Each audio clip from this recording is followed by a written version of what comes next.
بالله من شرور أنفسنا ومن سيئات أعمالنا من يهده الله فلا مضل له ومن يضلل فلا هادي له ونشهد أن لا إله إلا الله وحده لا شريك له ونشهد أن سيدنا ومولانا محمدا عبده ورسوله أما بعد فأعوذ بالله من الشيطان الرجيم بسم الله الرحمن الرحيم حاميم والكتاب المبين إنا أنزلناه في ليلة مباركة إنا كنا منذرين فيها يفرق كل أمر حكيم صدق اللہ العظیم۔ معزز دوستوں اور بزرگوں، شعبان المعظم کا مہینہ چل رہا ہے اور کچھ دنوں کے بعد شعبان کی 15ویں رات آ جائے گی۔ تو جو آیت مبارکہ میں نے پڑھی ہے، ان آیات کے اندر اللہ رب العزت والجلال نے شعبان کی 15ویں رات کے بارے میں ارشاد فرمایا ہے کہ یہ وہ رات ہے جس کے بارے میں اللہ قرآن کے اندر ارشاد فرماتا ہے کہ اس 15ویں شعبان کی جو رات ہوتی ہے، اس رات کے اندر اللہ تبارک و تعالی بڑے بڑے امور کے فیصلے فرماتا ہے، بڑے بڑے امور کی تکمیل تک پہنچاتا ہے۔ تو اس رات کی بہت بڑی فضیلت ہے، بہت زیادہ اس رات کی کیا ہے فضیلت بیان کی گئی ہے۔ اس رات کے بارے میں کئی طرح کے نام ارشاد فرمائے گئے ہیں۔ ایک نام اس رات کا لیلۃ الرحمہ ہے، یعنی یہ رات جو ہے پوری کی پوری سراپا رحمت ہے۔ اللہ رب العزت والجلال کی طرف سے سورج کے غروب ہونے سے لے کر کے اور صبح صادق تک آسمان دنیا کے اوپر اللہ نزول فرماتا ہے، اور نزول فرمانے کے بعد اللہ تبارک و تعالیٰ کی طرف سے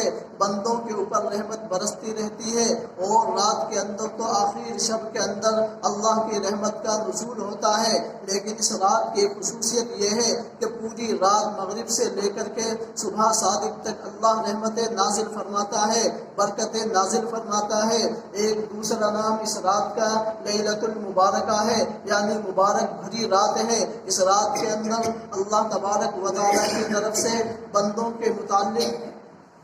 بہت کچھ کیا ہے انعام کے طور پر عطا فرمایا جاتا ہے۔ اور ایک تیسرا نام اس رات کا لیلۃ الشک ہے۔ لیلۃ الشک کے معنی یعنی دستاویزات والی رات۔ اس رات کے اندر جو امور کو کیا ہے اللہ تبارک و تعالیٰ پورے سال کے اندر جن امور کو انجام دیتا ہے، وہ تمام کے تمام اس رات کے اندر فیصلے فرما دیتا ہے۔ کتنے لوگوں کو پیدا ہونا ہے، کتنے لوگوں کو مرنا ہے، کتنے انسان کو کتنا رزق ملے گا، کیا کیا ہوگا، یہ سارے کے سارے اسی رات کے اندر اللہ تبارک و تعالیٰ فیصلہ فرما دیتا ہے۔ تو اس رات کا ایک نام لیلۃ الشک ہے، دستاویزات والی رات۔ سنتیں بعد میں پڑھ لیں۔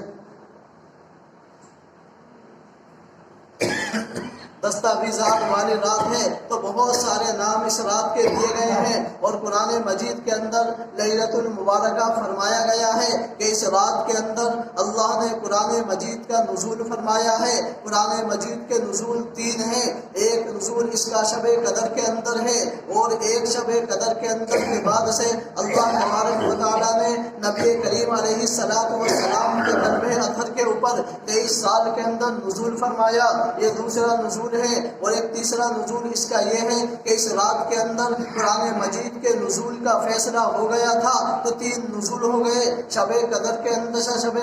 اندر قرآن کے نزول کا فیصلہ فرما دیا گیا ہے۔ لیلۃ القدر کے اندر آسمان دنیا کے اوپر لوح محفوظ سے نازل فرما دیا گیا، مکمل کا مکمل۔ اور پھر وہاں سے تیسرا نزول نبی کریم علیہ السلام کے قلب اطہر کے اوپر پورے 23 سال کے اندر نازل فرمایا ہے۔ تو اس رات کی ایک خصوصیت یہ ہے، اس کے اندر قرآن کا نزول ہوا ہے، قرآن کی خاص نسبت ہے، تو بہت بڑی فضیلت ہے۔ اس رات کے بارے میں آتا ہے اللہ تبارک و تعالیٰ کیا ہے اس رات کے اندر آسمان دنیا کے اوپر نزول فرما کر کے یہ اعلان کرتا رہتا ہے بندوں کی معافی کا، بندوں کے رزق کا، اور بہت سارے کیا ہے انعامات کے طور پر یہ پوری رات اللہ کی طرف سے اعلان ہوتا ہے۔ ایک منادی آسمان کے اوپر یہ ندا دیتا رہتا ہے، اے کوئی مجھ سے مغفرت طلب کرنے والا، ہے کوئی مجھ سے توبہ کرنے والا کہ مجھ سے توبہ چاہے اور میں اس کی توبہ فرما کر کے، قبول فرما کر کے اس کے گناہوں کو بخش دوں گا، اس کو عافیت بخش دوں گا، اس کے گناہوں کو معاف فرما دوں گا۔ ہے کوئی مجھ کے رزق طلب کرنے والا، رزق مانگنے والا کہ میں اس کو رزق عطا فرما دوں۔ ہے کوئی مجھ سے کیا ہے مصیبت زدہ، جو مصیبت زدہ کے اندر مجھ سے عافیت کو مانگے اور میں اسے عافیت عطا فرما دوں، مصیبت سے خلاصی عطا فرما دوں، مصیبت سے چھٹکارا عطا فرما دوں، پریشانیوں اور بیماریوں سے نجات عطا فرما دوں۔ یہ پوری رات اللہ کی طرف سے اعلان ہوتا رہتا ہے۔ آسمان کے اوپر ایک فرشتہ پوری رات اس بات کا اعلان کرتا ہے، ندا دیتا رہتا ہے، اے کوئی مانگنے والا، طرح طرح سے کیا ہے اللہ کی طرف سے انعامات ہوتے ہیں۔ تو اس رات کی بہت بڑی فضیلت ہے، لیکن اس رات کے بارے میں آتا ہے اس رات کے اندر کوئی خاص عمل، کوئی خاص عبادت روایات سے ثابت نہیں ہے، قرآن سے ثابت نہیں ہے، حدیث سے ثابت نہیں ہے، لیکن ہمارے سماج کے اندر، ہمارے معاشرے کے اندر اور ہمارے کیا ہے معاشرے کے اندر کیا ہے ایک طرح طرح سے لوگوں نے اپنی طرف سے من گھڑت باتیں پیدا کر کے اور اس کو دین سے جوڑ دیا ہے، دین کی طرف نسبت کر دی ہے۔ مثال کے طور کے اوپر ایک نسبت یہ ہو گئی ہے غلط طریقے سے کہ جب 15ویں شعبان کی رات آئے گی، لوگوں کا ذہن یہ بنا ہوا ہے، لوگوں کے ذہنوں کے اندر یہ بات بیٹھی ہوئی ہے کہ اس رات کے اندر کیا ہے انسانوں کو جاگنا ہے، لوگوں کو جاگنا ہے اور جاگ کر کے پوری رات عبادت کرنی ہے، اور عبادت کے طریقے طرح کے نکال لیے ہیں اپنی طرف سے۔ 15ویں شعبان کی جب رات آتی ہے تو مسجدوں کے اندر جم غفیر لگا لیتے ہیں، بھیڑ کی شکل اختیار کر لیتے ہیں، مکمل طریقے سے کیا ہے لوگ مسجدوں کے اندر آتے ہیں اور آنے کے بعد بھیڑ کی شکل اور ایک گٹ کی شکل اختیار کر کے جم غفیر کی شکل کے اندر طرح طرح سے عبادات کا طریقہ ایجاد کر لیا ہے۔ قرآن اس کی اجازت نہیں دیتا ہے، شریعت اس کی اجازت نہیں دیتی ہے۔ ہاں عبادت ثابت ہے، لیکن اس طریقے سے مسجدوں کے اندر آنا اور آنے کے بعد بھیڑ لگانا اور پوری رات مسجدوں کے اندر شور و غل کرنا، پوری رات مسجدوں کے اندر بھیڑ بھڑکا کرنا، کیا چراغا کرنا، طرح طریقے سے شور و غل کرنا، اس کی شریعت اجازت نہیں دیتی ہے، قرآن اجازت نہیں دیتا ہے، حدیث سے ثابت نہیں ہے۔ ہاں حدیث سے تنہا عبادت ثابت ہے۔ اگر آپ کو 15ویں شعبان کے اندر عبادت ہی کرنی ہے، اگر آپ کو 15ویں شعبان کے اندر نمازیں ہی پڑھنی ہے، نوافل ہی پڑھنے ہیں، چاہے وہ مرد ہوں چاہے وہ عورتیں ہوں، تن سب کے لیے حکم یکساں ہے، ان کو تنہائی کے اندر پڑھنا ہے، مسجدوں کے اندر نہیں آنا ہے۔ مسجد میں آنے کی شریعت نے اجازت نہیں دی ہے، مسجد میں آنے سے شریعت نے منع کیا ہے۔ اللہ کے نبی کا معمول یہ تھا جب 15ویں شعبان آتی تھی، نبی کریم علیہ السلام اپنے گھر کے اندر تنہائی کے اندر مکمل طریقے سے مخفی طریقے سے اور چھپ کر کے تنہا عبادت کیا کرتے تھے، مسجدوں کا رخ نہیں کیا کرتے تھے۔ حضرات صحابہ بھی موجود تھے، انہوں نے مسجدوں کا رخ نہیں کیا ہے، اپنے گھر کو عبادت گاہ بنایا ہے۔ اگر آپ کو عبادت کرنی ہے تو مسجدوں میں نہیں آنا ہے، مسجدوں میں آنے سے بجائے اپنے گھر کو روشن کریے، اپنے گھر کو عبادت سے منور کریے۔ گھروں کے اندر نوافل پڑھی ہے اور نوافل بھی جم غفیر کی شکل کے اندر نہیں بلکہ تنہا پڑھنا ہے۔ اگر یہ ہو سکتا ہے تو آپ عبادت کو انجام دیجیے، اور اگر نہیں کر سکتے تو لہذا غلط طریقے سے شریعت کی طرف ایک چیز کی غلط نسبت کر کے اپنے اوپر اس کا گناہ لاد کر کے اس سے آپ بچیے، تو لہذا مسجدوں میں نہ کریے۔ اگر آپ بھیڑ کی شکل اختیار سے نہیں بچ سکتے، آپ عشاء کی نماز پڑھیے اور اس کے بعد سو جائیے۔ فجر کی نماز جماعت سے پڑھ لی ہے، روایت کے اندر آتا ہے جس نے عشاء کی نماز جماعت کے ساتھ پڑھی اور اس کے بعد فجر کی نماز آ کر کے جماعت سے پڑھ لی، گویا اس نے پوری رات اللہ کی عبادت کی ہے۔ لیکن ہوتا یہ ہے لوگ ہوٹلوں کے اندر، لوگ روڈوں کے اندر، گلیوں کوچوں کے اندر سائیکلوں کے ذریعے سے، بائک کے ذریعے سے طرح طرح سے شور و غل کرتے ہیں، پوری رات جو ہے روڈوں پر ادھر سے ادھر گھومتے ہیں۔ ان کا ذہن یہ ہے اس رات کے اندر ہمیں جاگنا ہے، چاہے جاگنا ہے روڈوں پر گھوم کر کے، حالانکہ جاگنے کی کیا ہے شریعت سے کہیں سے ثابت نہیں ہے، لیکن عبادت کا ثبوت ہے، اور عبادت کا ثبوت بھی جو ہے جم غفیر کی شکل کے اندر، بھیڑ بھڑکے کے اندر نہیں بلکہ تنہائی کے اندر، اپنے گھر کے اندر مکمل طریقے سے چھپ کر کے آپ نوافل کو ادا کریے، لہٰذا اس کا ثواب ملے گا۔ لیکن جم غفیر کی شکل کے اندر آپ پوری رات مسجدوں میں بھیڑ لگائیں گے اور بھیڑ لگا کر کے روڈوں کے اوپر شور و غل کریں گے، اس سے دوسرے لوگوں کو تکلیف ہوتی ہے، اور تکلیف کے بارے میں، ایذا رسانی کے بارے میں اسلام کے اندر حکم یہ ہے ایک انسان سے دوسرے اسلام کو ایذا پہنچے اور تکلیف پہنچے، یہ شریعت کے اندر حرام ہے، بالکل ناجائز ہے۔ تو لہٰذا نوافل کے چکر میں ہم کیا ہے حرام کام کے اندر مبتلا ہو جاتے ہیں، تو ہمیں اس سے بچنا ہے۔ جب 15ویں شعبان کی رات آئے ہم اپنے گھروں کے اندر عبادت کریں، اگر انجام دے سکتے ہیں، اگر نہیں کر سکتے تو آپ سو جائیے، کوئی پریشانی نہیں ہے۔ لہٰذا ضعیف روایت سے یہ بات ثابت ہے، بہت ساری روایات ہیں لیکن سب مل کر کے کیا ہے حسن کے درجے میں پہنچ جاتی ہے۔ اور دوسرا طریقہ یہ ہے جب یہ رات آتی ہے لوگ کیا ہے جم غفیر کی شکل کے اندر گٹ بنا کر کے 4-5 لڑکے اکٹھے ہوئے، انہوں نے قبرستان کا رخ کر دیا ہے، ان سے کہتے ہیں اس طریقے سے کیوں کرتے ہو؟ تو وہ جواب کے اندر کہتے ہیں اللہ کے نبی علیہ السلام نے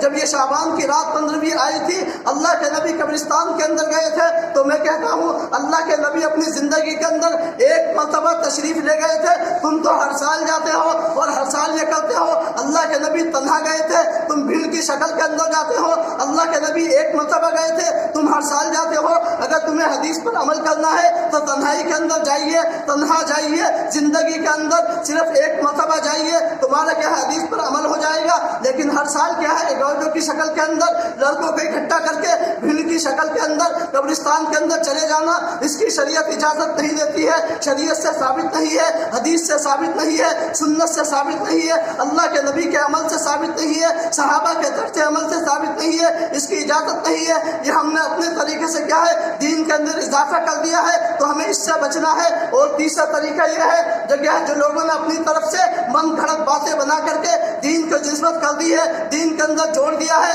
دین کے اندر شامل فرما دیا ہے، اور وہ یہ ہے جب یہ 15ویں شعبان کی رات آتی ہے تو کیا ہے اس دن کے اندر کیا ہے وہ اس رات کے اندر اور اس تاریخ کے اندر لوگ حلوے مانجے پکاتے ہیں، طرح طریقے سے کیا ہے مٹھائی کا اہتمام کرتے ہیں، حلووں کا اہتمام کرتے ہیں، حلوے مانجوں کا اہتمام کرتے ہیں، بہت اہتمام کے ساتھ۔ انہیں کچھ کرنا نہیں ہے لیکن نمازیں نہ پڑھیں، روزے نہ رکھیں، عبادت کو انجام نہ دیں، لیکن حلوے مانجے ضرور بناتے ہیں، شریعت سے ثابت نہیں ہے، اللہ کے نبی کے عمل سے ثابت نہیں ہے۔ جب یہ دن آئے ہمیں اس بات کا تہیہ کرنا ہے، عزم مصمم کرنا ہے، مکمل ارادہ کرنا ہے، پختہ ارادہ کرنا ہے۔ جب یہ رات آئے اور جب یہ تاریخ آئے، اس تاریخ کے اندر ہمیں حلوے نہیں بنانے ہیں، حلوے مانجوں کا اہتمام نہیں کرنا ہے۔ ہاں عبادت ثابت ہے، اللہ کے نبی علیہ السلام سے حلوہ کہیں ثابت نہیں ہے، تو لہذا کیا ہے ہمیں اس سے بھی بچنا ہے۔ جم غفیر کی شکل کے اندر مسجدوں میں بھی نہیں آنا ہے، قبرستان کے اندر بھی نہیں جانا ہے، اور پھر کیا ہے حلوے مانجے کا اہتمام بھی نہیں کرنا ہے، شیرینی کا اہتمام بھی نہیں کرنا ہے،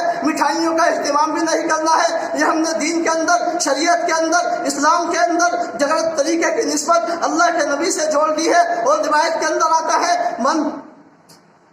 من کذب علی متعمدا فلیتبوأ مقعدہ من النار، ابن ماجہ کے اندر روایت موجود ہے، جو غلط چیز کی نسبت اللہ کے نبی کی طرف کر دے گا، غلط بات کی نسبت جھوٹ طریقے سے، غلط طریقے سے نبی کی طرف کر دے گا، اللہ کے نبی کا فرمان موجود ہے، اس کا ٹھکانہ جہنم ہے، وہ جہنم کے اندر جائے گا، وہ اپنا ٹھکانہ جہنم کے اندر بنا لے۔ تو ہمیں ان تمام چیزوں سے بچنا ہے۔ ہاں البتہ جتنی عبادت جس طریقے سے ثابت ہے اس کا اہتمام کریے۔ اللہ کے نبی کی روایت موجود ہے، شعب الایمان للبیہقی کے اندر نبی کریم کا فرمان موجود ہے، صوموا لیلہا